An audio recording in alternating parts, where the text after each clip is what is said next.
విదేశీ ఉద్యోగంపై ఆశ, ఎక్కువ డబ్బు సంపాదించాలనే ఆలోచన, కుటుంబానికి అండగా నిలవాలనే తాపత్రయం. కారణాలు ఏవైనా విదేశీ బాట పడుతున్న వారికి ఈ సంఘటన ఓ హెచ్చరికగా నిలుస్తోంది. ఫారిన్ జాబ్ అంటూ రష్యా వెళ్లిన హైదరాబాదీ మహమ్మద్ అఫ్సాన్ ఏజెంట్ మోసం ప్రాణాల మీదకు తెచ్చింది. రష్యా యుక్రెయిన్ యుద్ధంలో సైన్యానికి హెల్పర్గా చేసి అఫ్సాన్ ప్రాణాలు కోల్పోయాడు. హైదరాబాద్ నాంపల్లిలోని బజార్ ఘాట్కు చెందిన మహమ్మద్ అఫ్సాన్ గతేడాది డిసెంబర్లో ఉద్యోగం కోసం రష్యా వెళ్లాడు. అక్కడ వస్త్ర దుకాణంలో ఉద్యోగమని చెప్పిన ఏజెంట్ మోసం చేసి రష్యా సైన్యంలో హెల్పర్గా చేర్చాడు. ఇలా రష్యా సైన్యంలో సుమారు 20 మంది భారతీయులు ఉన్నట్లు గత నెలలోనే వెలుగు చూసింది.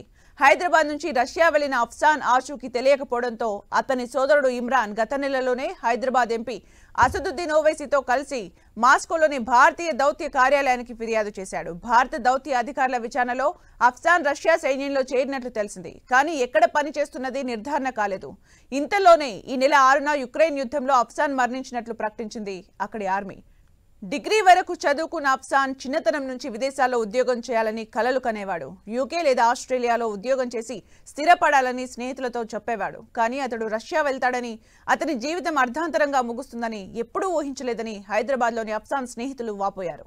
అఫ్సాన్కు ప్రస్తుతం 30 ఏళ్లు, భార్య, 2 పిల్లలు ఉన్నారు. 4 అన్నదమ్ముల్లో అఫ్సాన్ చిన్నవాడు. తల్లి 2 ఏళ్ల క్రితమే మరణించారు. వృద్ధుడైన తండ్రి, భార్య, పిల్లలు అఫ్సాన్పై ఆధారపడ్డారు.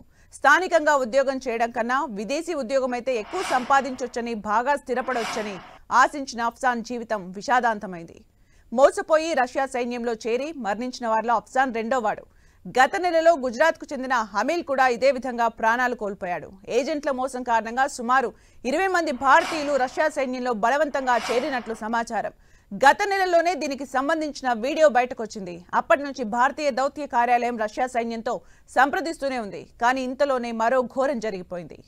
అఫ్సాన్ మరణానికి ఎవరు బాధ్యత వహిస్తారని నిలదీస్తున్నారు అతని సోదరుడు ఇమ్రాన్. वही पूछ रहा मैं उनसे कि इसका ऑफिशियल कैसा है कि भाई आपको कोई लेटर आया या आपको कोई मेल आया या वहाँ से बर्थ सर्टिफिकेट आया या पोस्टमार्टम रिपोर्ट आया? नहीं, वो कुछ भी नहीं आया. हम आपको जस्ट एक कॉल आया था वहाँ से, वो कॉल के उस पर हम आपको बोल रहे हैं ये. और एजेंट्स अभी भी बोल रहे हैं कि वो है, हम आपको ट्यूसडे तक का टाइम दियो, हम आपको उससे मिलाएंगे. तो मेरे को एजेंट्स की बात पे 1% भी भरोसा नहीं है. 99% इंडियन गवर्नमेंट पे भरोसा है. अगर ये जो हुआ रियल हुआ तो हम गवर्नमेंट से ये चाह रहे हैं कि उसकी बॉडी को हमारे तक पहुंचाए और ये एजेंट जो 7 एजेंट्स हैं इनके खिलाफ सख्त से सख्त कार्रवाई करें.